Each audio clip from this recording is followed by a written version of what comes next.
Live and pre-recorded, this is the Red Ticket Blues podcast. I am Brian Buckley. This is being recorded on December 17th to hit the internets on December 18th. How's everybody doing? You can always listen to the show on iTunes, TuneIn Radio, Stitcher, YouTube, and follow the show at BrianBuck13 and at Red Ticket Blues. So today we did a little things different.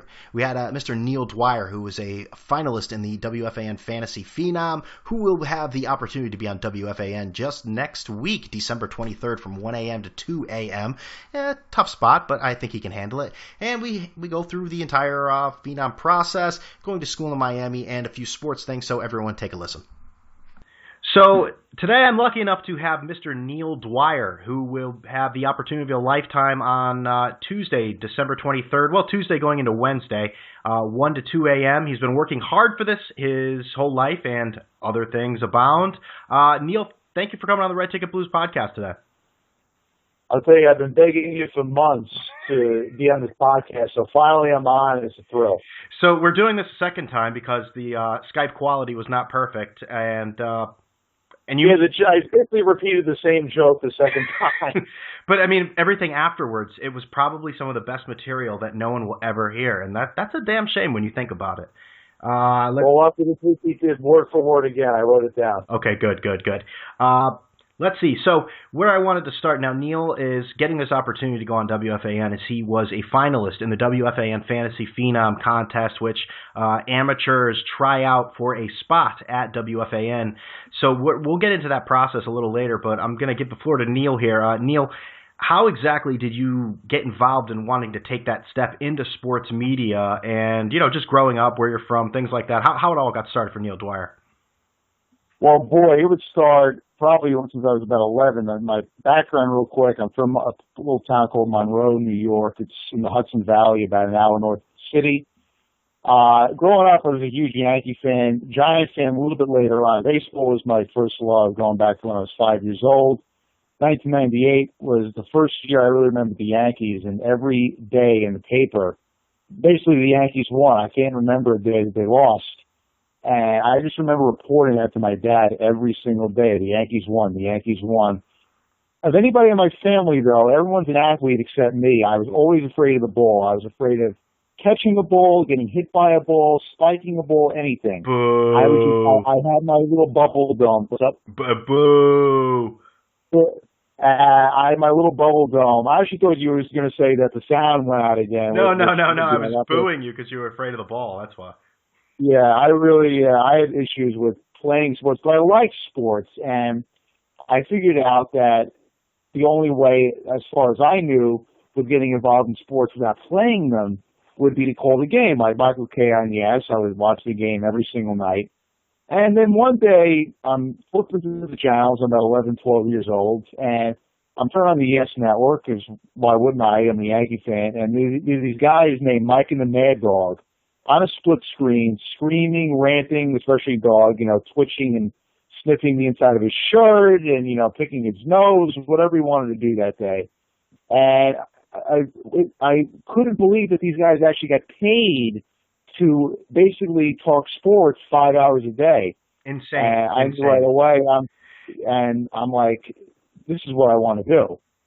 And just through many years of learning about baseball, the other thing about being a Yankee fan is you become a natural historian, because which team is more ingrained in history and pop culture and has had interactions with more things outside of baseball than the Yankees. So when you become a Yankee fan, you become a baseball historian, and you become almost a pop culture historian. So that kind of ingratiates yourself into the talk show, how to tell a story, this and that.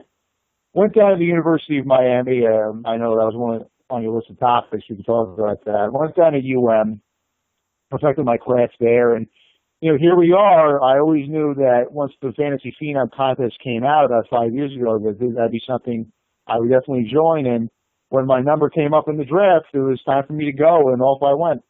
You mentioned university. Oh, before we get into it, so are you saying, for the record, you are a pop culture historian? Is that what you're telling us?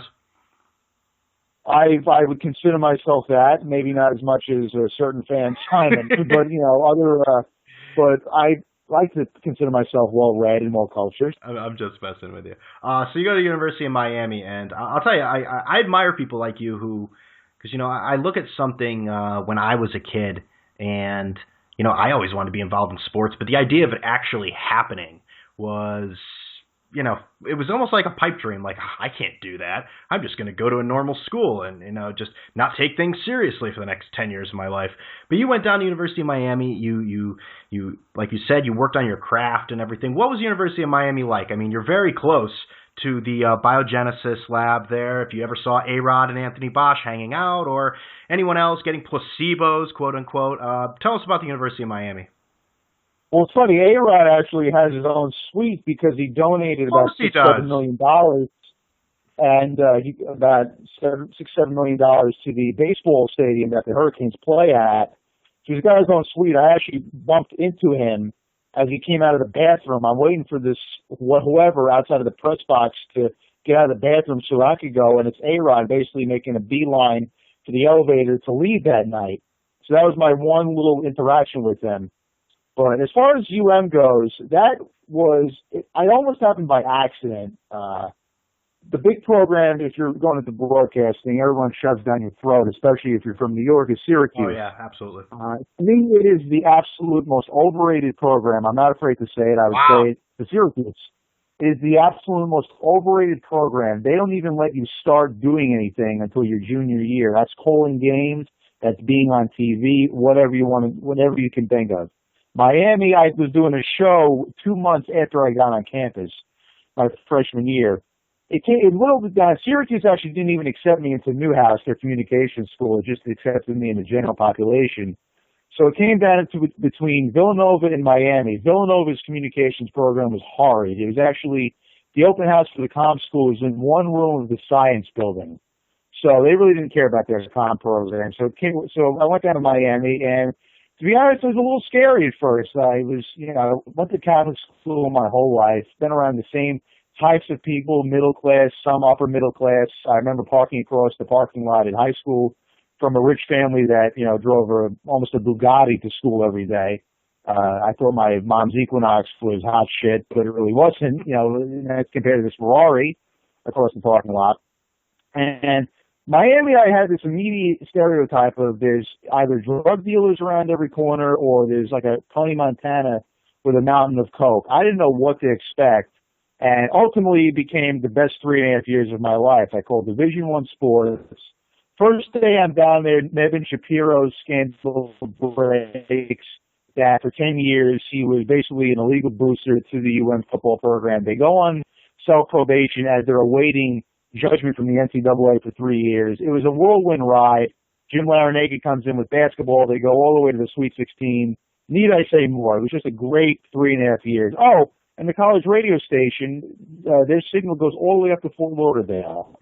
So it can't have to be a better package than that. Yeah. So I get you where you're saying with the city of Miami. Now, what did you think about the city of Miami? I've been there twice, and I know there's certain people that love the city. I, in fact, hate the city, but everyone has their own opinion. What did you think about the city at first? You said that you weren't sure what to expect outside of school. Did you like the city of Miami? School actually is not in Miami. It's actually in a little town called Coral Gables, right, which is a bit of an upper crust community, about 10 minutes south on 95, and then that merged into US 1. So that I really didn't see too much of the city. I was so involved with sports and calling games and being a part of that whole process. I really didn't go out to a ton of clubs, bars, anything like that. I was really just so focused. When I did get to go into Miami, it wasn't so bad. It wasn't, you know, like Miami Vice. That was 30 years ago. So what you really have is a very thriving art culture. They have a great literary culture. The Miami-Dade Book Fair is one of the best. It's basically an automatic stop if you're a newly published author and you're making a book tour. They almost always send you down there on the campus of Miami-Dade College, which is basically like a CUNY, right in the middle of New York City. Outside of that, they have, like I said, great arts culture, great theater culture.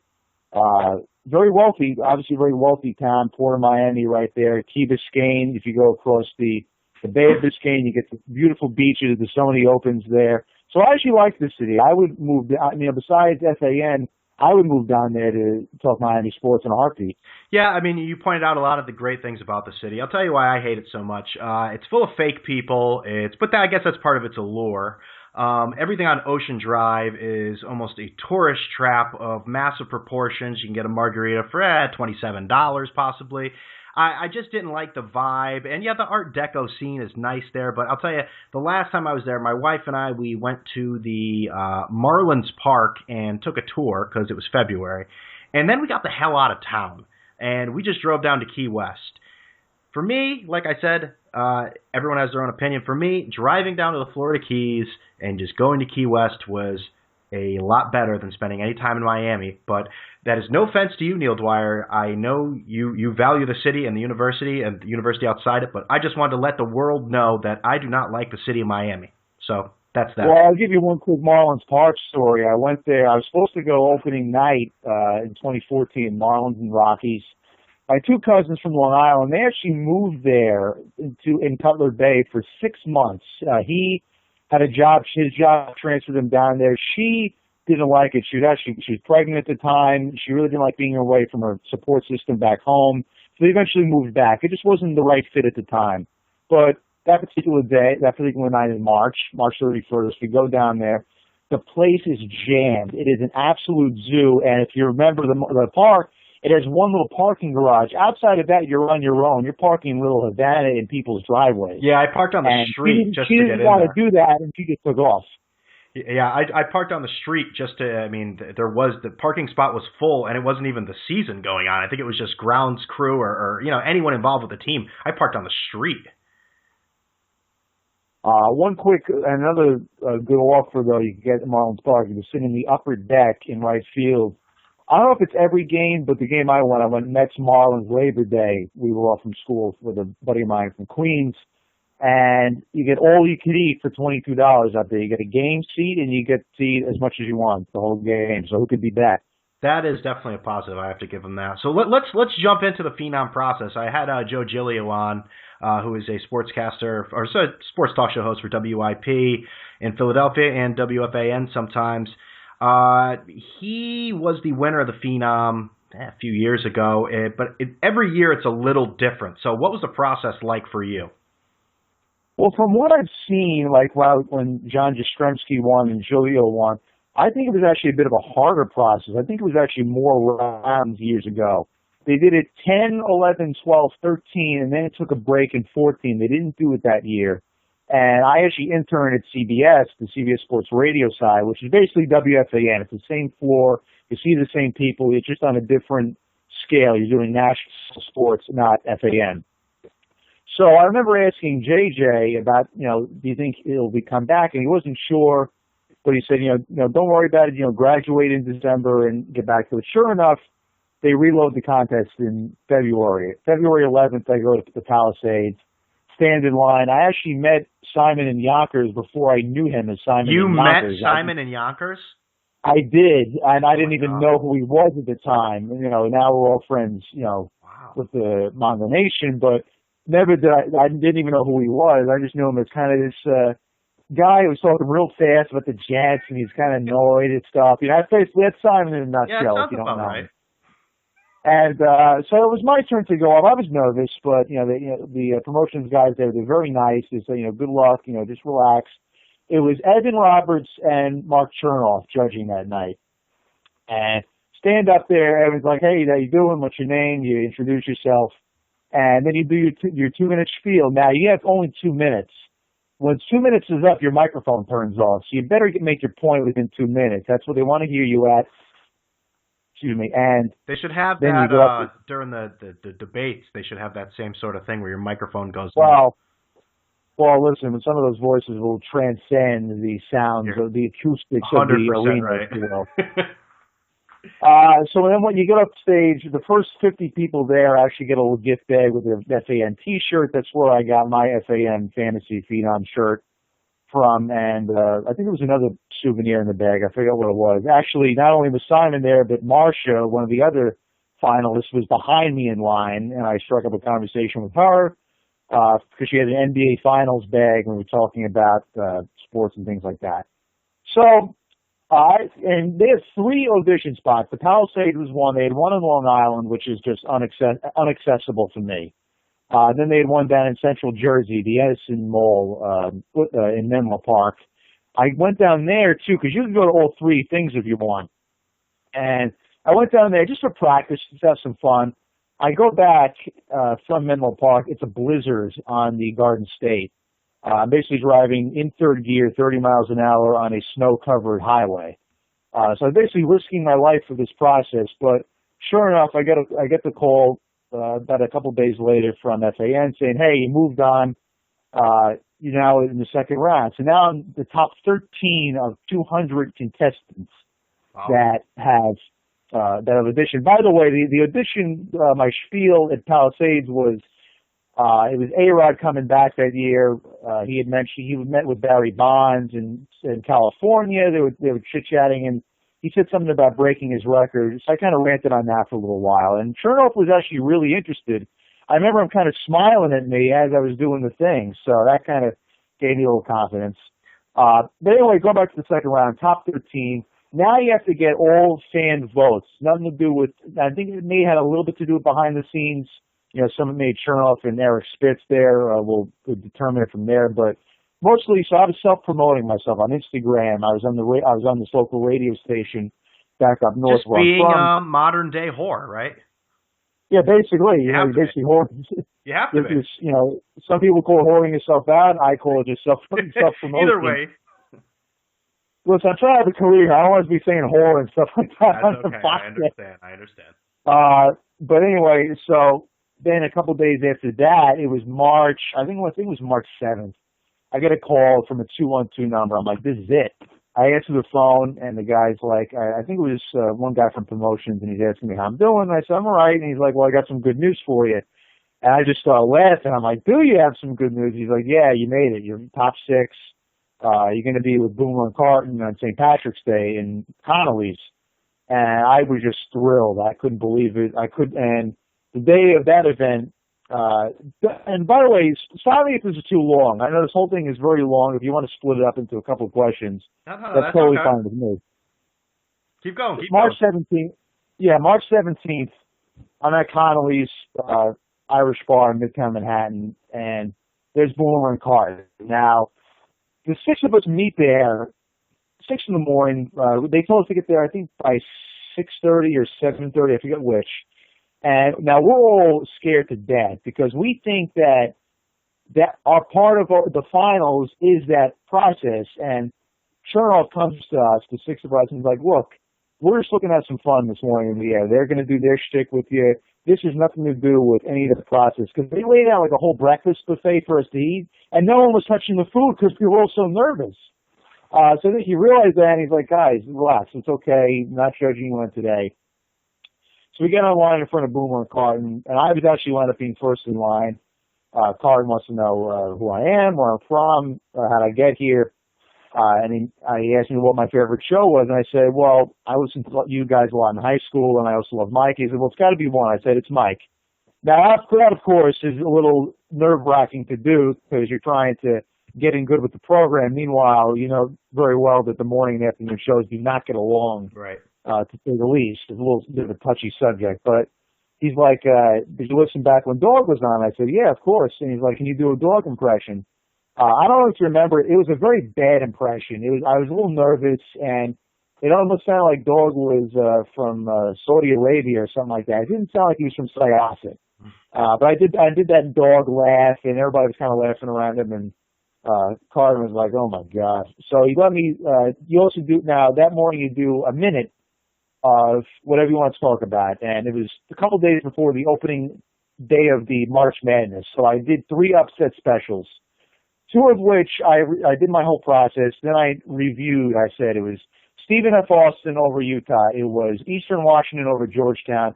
And I stopped dead in my tracks. I could not remember the third one that I mentioned. It turned out it was New Mexico State over Kansas. Now, listen, everybody else messed up too, but it was so embarrassing at the time. I remember Pat McGlynn, who actually wound up winning the whole thing, he forgot Syndergaard's name when he was talking about how Wheeler got Tommy John surgery and how Syndergaard was going to have to step up. He actually forgot his name. So we all kind of screwed up, but ultimately it was a fun process. Later in the show now, we pick our mentors. That's Boomer, Carton, Joe, Evan, Mike, and Steve Summers. And we have to randomly pick gigantic blown up photos of the 6 of them turned around on big easels. You step in front of one and then it's revealed. So I picked like the second from the left and then they go right to left. And it was like Mike was the first, Boomer, Joe, and it's like it was either Carton or Schmooze. And I was really kind of nervous about having Schmooze, and I turned out to have him. And it was like, oh my God, what is this going to be like? But turned out I met with Schmooze about a week later, and it was the best option possible. He was just so nice and accommodating. He met with me for an hour, and you know how he is. Right, he's very, right. you know, he can really kind of get close with these, and he's like, you know, you, Neil, have a lot of talent. I listen to you for 10 seconds, and I know if I put you in one of those studios right now and turn the light on, you could do it. And I'm like, oh, thanks very much. He signed my hat for me. We all got Team Cartons, Team Summers, Team Francesa, little like flat-billed caps. So he signed my hat. I didn't get to go on his show. I was the only one of the finalists that didn't get to go on the show of our mentor because he was preempted by Devils hockey, of course, that obviously. night. He was only on for 20 minutes. But it was a good process. And that, of course, leads up to April Fool's Day with Mike Francesa. Yeah, you were lucky enough. I guess I forget exactly where was this held. It was sort of a big theater, so to speak, where he had everyone on, and who were the guests? There was John Jastrzemski, Kim Jones, and Tiki Barber, if I remember correctly. Yeah. And you got to do your spiel. I think did you take a few callers, or was it actually the judges asking you questions? I actually forget off the top of my head. Okay, so April 1st, we were at the Hard Rock right by Times Square. If you go on the subway from Penn Station, you get off, you walk a block up and left, and you're at the Hard Rock. And there's a little cafe on the bottom. You enter, there's a store. You go downstairs, there's a restaurant, and there's a big stage, and there's Mike. So when we get there, the 6 of us get there for lunch. I actually wound up being the only one eating, which is kind of weird because I'm a very nervous, anxious person. Everyone else was more nervous than me, so sure enough, had these 6 slips of paper, 1 through 6, and you pick them out, and I got 4. So it goes in the order of when you're appearing on with Mike. So I got 4. Pat, the winner, got 6. The Sam's got 1 and 2, so on and so forth. So you go on, you do, Mike introduces you, you talk with him a little bit, then he lets you run the show. Now, back in the studio, they did these little custom introductions where they have, like almost like an automated saying of your name. So it's like Neil Dwyer on the fan. Now I didn't know they were doing it for me, so I started talking as the music was going. Oh, good job. So it was an awkward pause. And Mike and we laughed it off. Mike said, they took don't worry about it, relax, it's all right. We started again, did the music, and I did my spiel. That day was the day that Chris Mullen was hired as the St. John's head coach. The other 5 did Chris Mullen monologues. I thought that was absolutely ridiculous. We didn't know what was going to happen with St. John's. Look at St. John's now, in retrospect. Yeah. They lost to Fordham. They lost to a Division II team by 30 points to open the season. So we didn't know what was going to happen. Meanwhile, we're not sure who the Yankee closer is for the first time since if you go back to Steve Howe in the early 90s, maybe since like 1993, you don't even know who the Yankee closer is because D-Rob went to the White Sox, and now you have Andrew Miller getting called up from the Orioles, and the Orioles and the Red Sox the previous year, and you have Dellin Betances, the 8th inning guy from the year before, and I made my case for Dellin Betances. Some people argued, Jastrzemski especially, he felt the language I used a little too strong. I almost demanded, in fact, I did demand that Girardi make him the closer. He's earned the role. I felt he earned the role from the year before. The 8th inning man always goes into that 9th inning role when the closer leaves. Some of them felt the language a little too forward, a little too strong, like I should have went around a little bit. I don't know. I took 2 calls afterwards. One was on, one guy was a St. Louis Rams fan. He wanted to know my take on the Foles for Bradford trade. When the guy mentioned the Rams, by the way, I kind of laughed. I don't know if you remember. I do remember. I didn't laugh because I was nervous that he was going to ask me about the Rams secondary. I just thought, how funny is this, that a Rams guy be calling randomly into WFAN? Yeah, I don't know what the motivation was there, especially during the middle of a contest to have a St. Louis Rams call. It's mind-boggling. Kim Jones took that as she thought I was not unprepared, but thought I was nervous. I told her, look, I'm not. I know my divisions. I know the Rams at least well enough to discuss it intelligently. And then I forget the second call. The second call was on Chris Mullen, and I talked about that. And Jastrzemski felt that the question was, do you feel that these schools are doing a disservice to assistant coaches by not promoting them and instead hiring the flashy name? I argued that, yeah, instead of promoting from within, Marcia, right before me, had said that St. John's didn't make the easy choice with Mullen. I said, I think they absolutely made the easy choice. He's a flashy name. He's their last big star, if you really think about it, from the glory years in the mid-'80s, 30 years ago, really when that team was last good.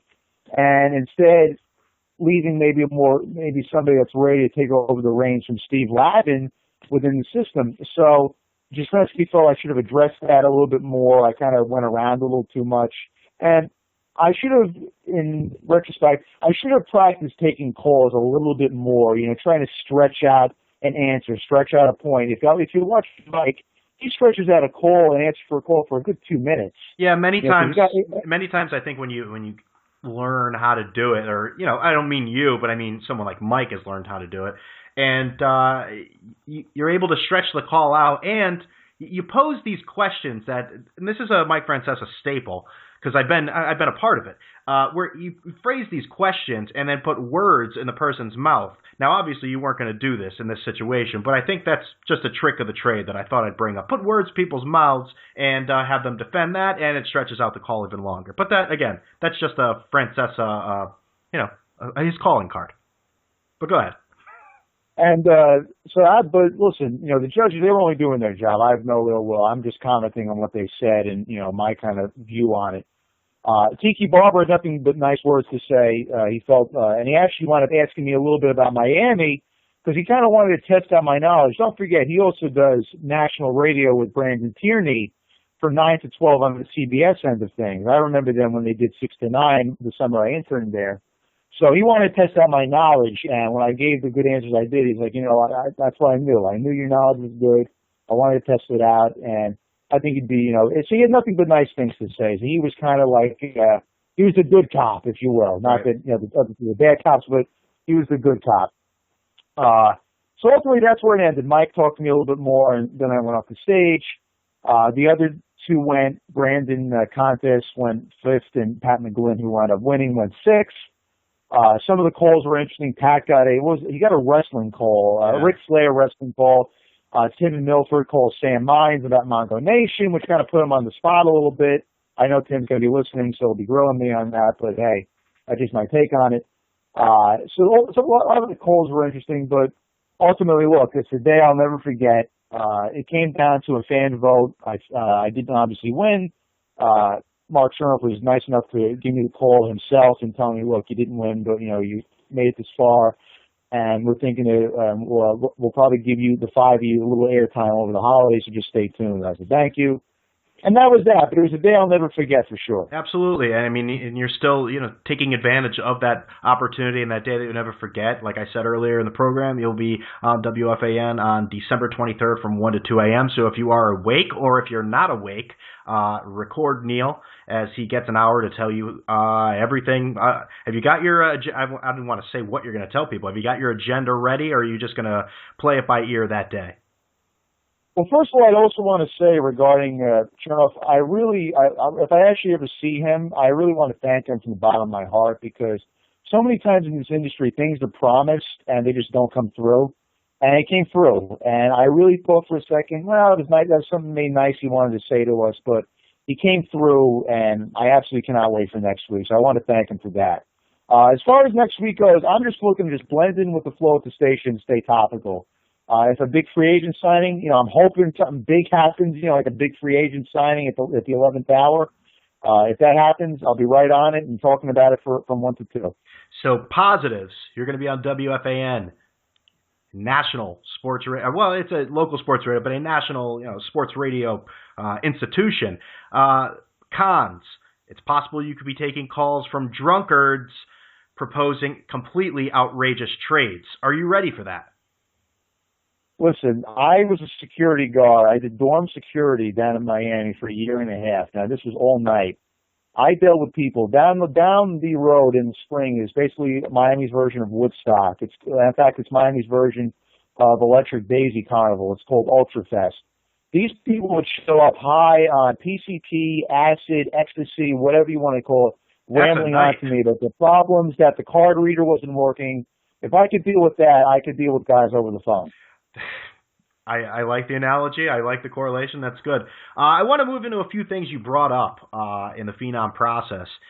You talked about sports radio and how you've interned at different places and on the national show. So when you look at sports radio, it's an acquired taste, or everyone has their own opinion. If they like the national show, something like Mike and Mike on ESPN, or just the local hard-hitting sports radio format, something like WFAN. And, of course, there's morning shows that have a little bit of comedy and sports involved in it. If you had to pick, obviously, right now you are looking to get in the business and get your feet wet as a star, as someone on the radio. If you had your choice, what would be your choice out of those three sort of venues? As far as what, like local, national, and what else? I guess morning show could be both, technically, if you want to look at it that way, but involved with a morning show, a national sports talk show format, or a local sports show format. So if I want to do analogies to FAN hosts, gun to your head, by the way. Gun to your head, so remember that. Was that? Gun to your head, remember that. Gun to your head, exactly. All decisions are made with gun to your head, of course. I would say I have compassion's the wrong word. I would say I kind of have the intimacy on the phone of Steve Summers. I would say I have the desire to learn of Francesa, and I have the passion of Benigno. So it's kind of those three together. I think I'm most wired for like a nice 7 to midnight program, something where, you're reacting to games as they happen, right, sipping on a cup of coffee, talking with diehards from bars at home that night, wanting to know, okay, Yankees lost on the last minute grand slam in Fenway. It's August 31st. We're down to the last month. What's going to happen, Neil? Tell me we're going to be okay. Like, they're kind of on their last leg, and you kind of laugh at them a little bit. I'm not wired to do what Mike Francesa does. I don't think many people are. I don't think many people are. Oh, no, nobody is. But I'm saying, like, he's a real X's and O's type of guy. And I'm just not that I don't know X's and O's, but I like entertaining. I like having fun. I like kind of being the best friend of the guy on the other line. That's how I kind of do. And I know you want to get to that later, the play-by-play end of things. I'm much more of an entertainer, an old-time, if you want to use old writers, Damon Runyon, Grantland Rice, people like that, rather than, around the horn, somebody that's like really in-depth and in the locker room and, figuring out the X's and O's and VORP. Kill me the day I started analyzing VORP on the air. I'm definitely wired for just a nice, easy listening, best friend type of show. So before I get into that play-by-play talk, I wanted to ask you, who do you think is the best sports broadcaster in the game? Play-by-play, color man, who is the best sports? When I say best sportscaster, who immediately comes to your mind? Howie Rose. Howie Rose, really? I absolutely love Howie Rose. Now, I've actually kind of grown to like you're John a Yankee Stephen. fan too, right? Oh, listen, Yankee fans are very jealous of what's going on in Queens right now. Oh, absolutely. I've grown, it's funny, I actually started liking John and Susan a little more when Jimmy Traina did a Bob's Blitz interview and he said he liked them. And I kind of listened to them a little bit more. I'm like, this shit isn't so bad. It's not, you get your knowledge, it's a little goofy, but hey, Susan's one of the best. I mean, you look at Susan's resume, she's one of the best in the business, bar none. Absolutely. She's been in the locker room, she's written, she's done radio, TV, she's one of the best in business. So if you want an insider, she's your gal. But Howie is just a great combination of insider and best friend on the radio. And Josh Lewin is too, the Mets and also the Chargers out in San Diego. Mets do a great job of kind of getting that good combination of best friend and insider. Burkhardt was that way too when he was on SNY.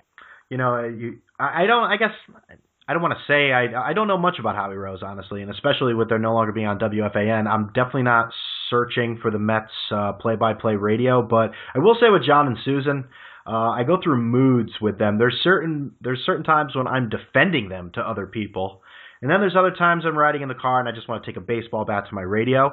But I guess it all depends on how the Yankees are doing at the same time, too. That's probably a major, because they're so kidding and jokey sometimes. And, you know, it's just not as fun when the Yankees are playing like garbage. If the Yankees are doing like a 9-game losing streak, you don't want to hear. And that is the 15th out of the ball game, brought to you by Geico. 15% could save you 15% on car insurance. Yeah. Here's Gardner. Yeah. 0 for 5 with 3 strikeouts. Yeah, so I totally understand. Yeah, and Ortiz has another one. That's the Yankees' power report. So, yeah, when the Yankees are down 7-0. Play-by-play. Now, you are a guy who is involved with play-by-play. Right now, you are working with, what is it? It is I can't talk there. I'm sorry. With West Point. Now, what exactly are you doing with West Point? Well, I got that gig. My uncle knew the sideline reporter for Army football. So, listen, it is who you know, but I have a great relationship with them. I've been working there since October. Mainly I work on the production end of things. They have they're in the Patriot League in college, and the Patriot League does a great job with advertising their sports if they're not on, let's say, the CBS Sports Network. Every home game for Army is on CBS Sports Network. Army and a lot of Patriot League basketball games on the CBS Sports Network. Outside of that, there isn't too much mainstream coverage. So the Patriot League formed what's called the Patriot League Network. It's a series of webcasts, and I work the production end of things. I do graphics, I do camera work, I set everything up with the other guys there.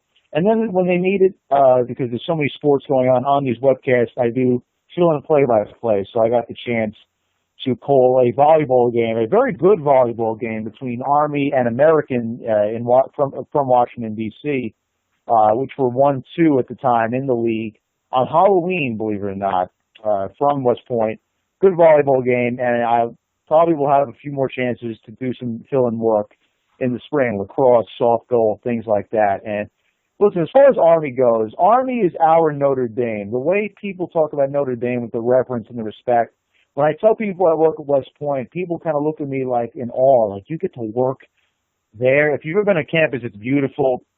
Going through security, going through those stone buildings, they look like fortresses, but at the same time you could picture, you know, Benedict Arnold of all people. The funny thing was Benedict Arnold betrayed George Washington because he felt West Point was beneath him, and he went to the Brits. And look at West Point today. It's basically a symbol of military resurgence for the last 250 years. It's just a beautiful campus. They have their own legendary history. They haven't been doing a lot of winning in the past 60 years, but just being there is just a thrill. I said to the guy that hired me, I said, I'm not blowing smoke at all just because I'm in your office. Besides my alma mater, this is the place I'd love to work. That's pretty impressive. Being able to work at West Point, and you're just beginning there. So I mean, your opportunities are only going to get larger. Yes, and Benedict Arnold is a treasonous bastard that hates freedom. So if I had to ask you, play-by-play or your sports talk show of your own, what would you choose? Remember, proverbial gun to your head. Oh, sports talk, Okay. 100%. Okay. Play-by-play for me is a bit of a wedge into the business because if you start out doing just sports talk, unless you're like a real Evan Roberts has had an amazing career. You know, Right. He's basically a teenage protege. He did sports for Imus when he was 10. So, you know, that career is going to come around once every 10,000 years. It's just not going to happen to everybody. So unless you win Fantasy Phenom or have a career like Evan, you're starting out doing sports talk in markets that, frankly, you really don't care about that much. Mm-hmm. You know, it's tough for me to really rant about the Arizona Cardinals or forget Arizona, that's a dream. Or rant about, I was just going to say Arizona is a good market. Or rant about Tulane's loss to Houston from New Orleans. I mean, it's hard to do because you're just not connected. I need to feel connected to the teams that I'm ranting about. So a lot of successful Michael Kay. So a lot of guys nationally, guys in the West Coast, Florida.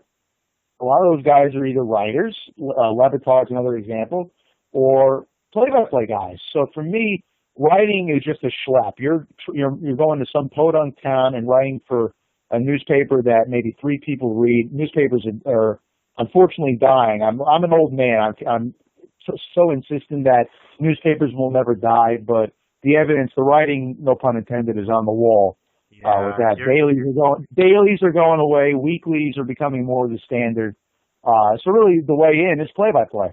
Newspapers will die, Neil. I'm sorry. That's just a reality. I'm sorry. I'm a dinosaur, admittedly. I'm like I mentioned Damon Runyon and Grantland Rice, I'm like they're my peers or something like that. I just have respect for those people. They wrote at a time where you didn't get any news or information from anything but the newspaper, so you had to be descriptive. That's why that's my approach.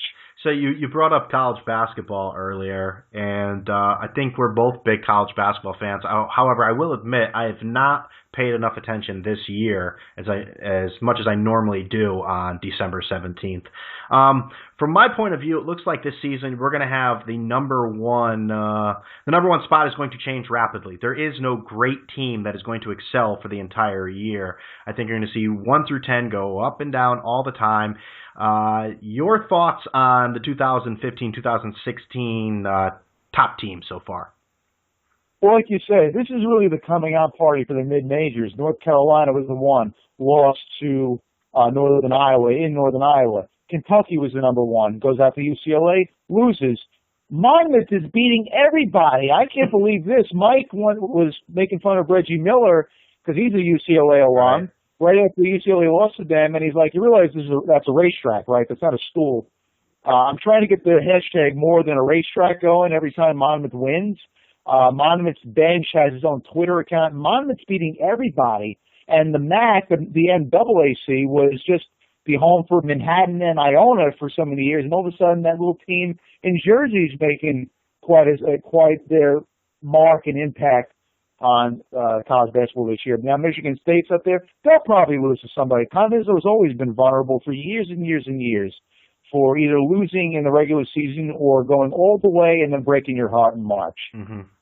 So we're going to see change a lot of times, just like you said. Yeah, UCLA, it's funny you bring them up. Monmouth beat them in UCLA, and that's an even bigger mark for Monmouth now because UCLA is now a top 25 team. I think they're number 22 last time I checked. My team, UConn, this year, they played a little more difficult schedule than they normally do. I mean, they have the behemoths left for the rest of the year in Massachusetts, Lowell, and Central Connecticut. But they played some good teams. They've lost to them, Syracuse, Gonzaga, and Maryland last week. But they, outside of Texas and Georgetown, I think for the rest of the year, they're playing only they're only playing the conference schedule, the AAC, which is a freaking joke. So we'll see what goes on with them. That's my first mention of UConn this year whatsoever on the podcast. Team has no leader. Daniel Hamilton would be the one to step up, but I don't think it's going to happen. So let me ask you about college basketball, though. And I've been a big college basketball fan for a long time, and I don't think the game, the sport itself, is healthy. I feel like the one and done has ruined things. And there's no basics being taught anymore. The field goal percentage has dropped a lot in college basketball.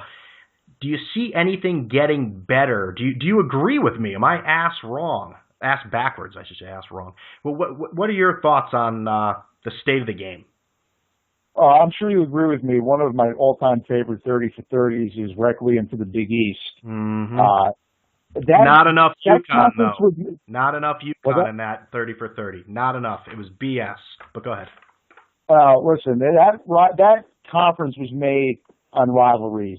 Pearl Washington at Syracuse, Chris Mullin at St. John's, Pinckney at Villanova, Ewing at Georgetown. And by the way, Georgetown is such a joke now. I mean, they lost to Duke and Maryland. I'm like, all right, it's Duke and Maryland. Then they lose to Monmouth, and now Monmouth's beating everybody, but still, that's pathetic. 30 years ago, that would have been laughable if you told John Thompson and Patrick Ewing that one day their school would lose to a little team in Jersey. That they would have just, looked at you like you had four heads. Right. But that conference was made on rivalries.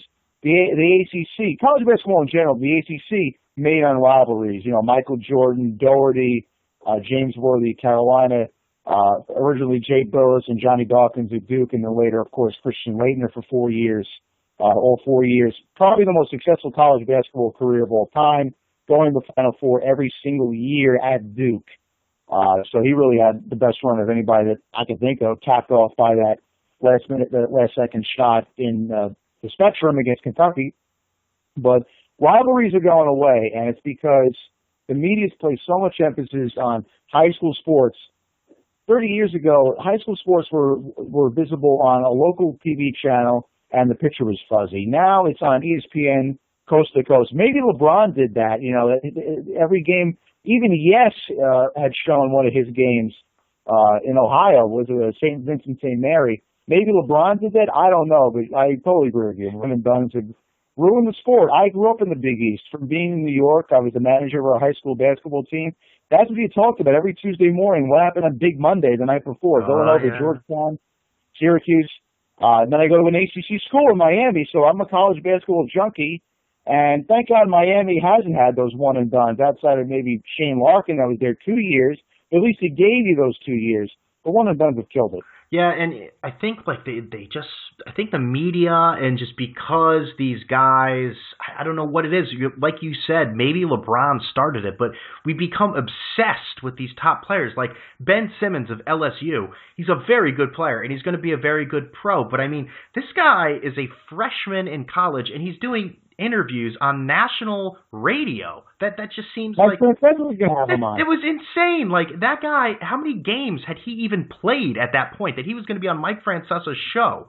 I mean, that just shows you how much college basketball has changed. And the game itself, I mean, I'm not going to, you see a more pure game from the, like you said, the mid-majors who play a team game, who take high percentage shots. Now, I feel like it's just, I don't want to sound like an old crusty white guy and be like it's a little playground oriented, but it is. I think the fundamentals are missing from there. And you see these guys and they're not just ready in the NBA, and it takes a few years for them to mature into something. That being said, I can't blame those guys for going pro. I can't. No, I mean, the money and the glory is there. One of the other big travesties in college basketball that nobody's talking about really is that women now are playing quarters and not 20-minute halves. You know, college basketball is the great grind, the 20-minute half, the struggle. And to divide it up like that, I think it kind of waters down the game a little bit. I'm sure a lot of women's head coaches and a lot of women's basketball advocates would agree with me on that. I didn't even know that. When did they start doing that? This year. This year, jeez. I did not know that. That is a big deal. You're absolutely right. I mean, you could have people say, well, they're still playing the same amount of time, but you're right. It's a grind. You're changing the complexity of the game. Wow, that is breaking news to the Red Ticket Blues podcast there. That was over the summer, so the breaking news is about 6 months too late, but go ahead. There's one thing I wanted to talk to you about here, and that is, now you're younger than me, so I'm a little, not shocked, a little surprised that you'd be interested in this same. This was a terrible transition, by the way. There was no transition whatsoever. I'm just going right into this. Into The Simpsons, which, in my opinion, is the greatest television program of all time. Now, for two reasons why I'm surprised that you're into it. One, there's lots of other things you can watch these days than when The Simpsons came out. There's a lot more selection, and there's a lot of funny stuff out there. And two, The Simpsons have not been good in so long that it's almost painful when you see them on television. So, how did you, this is kind of just, I'll just say it out there. How did you become a Simpsons fan at your age? All right, so number one, I have a photographic memory, if you didn't figure that out by now, which half the reason why I'm a good at, being a sportscaster is because of my memory. So that's how I remember all the lines and situations, things like that. How did I get into Simpsons? I think I just watched it on TV one night. I must have been like 11 or so. I liked it, and my mom got me the fourth season on DVD, and so that's what I grew up on old Simpsons. I didn't grow up on new Simpsons. Oh, boy. And good for you. If you look at it 20 years later, the writing still holds up, and it's still funny. I mean, we were talking about I forgot how I got in a situation, but I was doing references to when Krusty meets his father again. Jackie Mason does the rabbi's voice. And it's like, Rabbi, is it right to buy, should I buy a Chrysler? And he's like, well, if I don't rephrase that into a more of a spiritual and meaningful question, Rabbi, is it right to buy a Chrysler? Yes, more mileage means more. It's just so funny. And the writing just holds up now. You compare that to the lazy sitcom writing you get now where everything, is a sexual joke. The writing just holds up now. And you know what? If you watch some Simpsons now, it's still kind of good. They just did a one where it plays on the movie Boyhood. It's called Barthood. So it follows Bart when he's like a little kid to when he's an adult. And basically, did you ever see that movie, by the way? Yeah, I saw Boyhood. But basically, it's the same thing. It shows how little experiences throughout his life mold him. It shows how Homer kind of ignoring him and kind of doing his own thing, how it kind of made him a bit of a rebel and very closed off. And the one person that paid attention to him, ironically, was Grandpa Simpson. But it still holds up. And I think it's because, if you want the answer, I was thinking about it today, I think it's because Matt Groening, outside of Futurama, didn't do really any projects besides The Simpsons. If you look at Seth MacFarlane, he's a great entertainer and a genius, but he does too much stuff. Yeah. And that's why Family Guy got diluted after a while, too. That's why it's being filled up with cutaways. If you look at South Park, Trey Parker and Matt Stone, that's basically been their love child for 15 years outside of Team America and the Book of Mormon. That's been their project. Seth MacFarlane has about 10,000 shows on, plus he sings, plus he hosts concerts, plus he hosts award shows. He just doesn't have the time to make it as good as it once was. I think The Simpsons holds up from the original days because that was the focus of Groening, Sam Simon, James L. Brooks. That was the show. Groening, it just sits back and counts his money now. I don't think he needs to do anything else. Absolutely. So, I mean, his favorite line from that show was I call the big one Bitey from the Monorail episode. They call the big one Bitey. I will say this: I don't think The Simpsons is as good, but the writing, I will agree with you that the fact that yes, it is better than any sitcom. The idea Mike and Molly just got canceled, and I don't like shows with fat people. They does something to me, and they're overly fat, and I'm sorry if that sounds like I'm anti-fat, but they're obnoxiously fat. I don't know how that show lasted as long as it did. I watched some episodes, I cracked a smile a few times, but like you said, everything's got to be some sort of sexual innuendo and laugh tracks. I feel as if they cater to the dumbest form of people that they need a laugh track to be like, hey, remember, laugh. So you know what it is? Our attention spans got shorter. Yeah. The worst, maybe I shouldn't be calling on networks, but what the hell anyway? Yeah. CBS. Every sitcom has a laugh track, and what I loved about The Office was that it didn't have a laugh track. It made you laugh. What I love about Modern Family is that they don't have a laugh track. It makes you laugh. You're supposed to laugh. Laugh tracks just force it on you, and after a while, it's just not funny anymore. I agree wholeheartedly, and Neil, I think that's all I got for you. There will be no laugh tracks on December 23rd from 1 a.m. to 2 a.m., and people will be paying attention. They have a long attention span when Neil Dwyer is on the air, so I'm looking forward to it. Listen, buddy, thanks so much for having me on. Like I said, I basically had to beg and plead my way to get on this podcast. Shut up. You had Simon on twice. I mean, come on. How much can you hear him, get mad at the Giants after a while? It's enough. I brought the one Giant fan and one Jet fan on to scream and yell at each other, and it worked. So, Neil, you're on the podcast. I appreciate you coming on, and good luck to you on December 23rd, and I hope it does lots of big and great things for you, all right? I thank you so much. I appreciate it. So there you have Neil Dwyer. I want to thank him for coming on the podcast, and good luck to him on WFAN next week. Hope everyone enjoyed it. You can always listen to the show on iTunes, TuneIn Radio, Stitcher, YouTube, and follow me at BrianBuck13 and at Red Ticket Blues. Remember to leave a review wherever you're listening, and with all that being said, I'm out of here.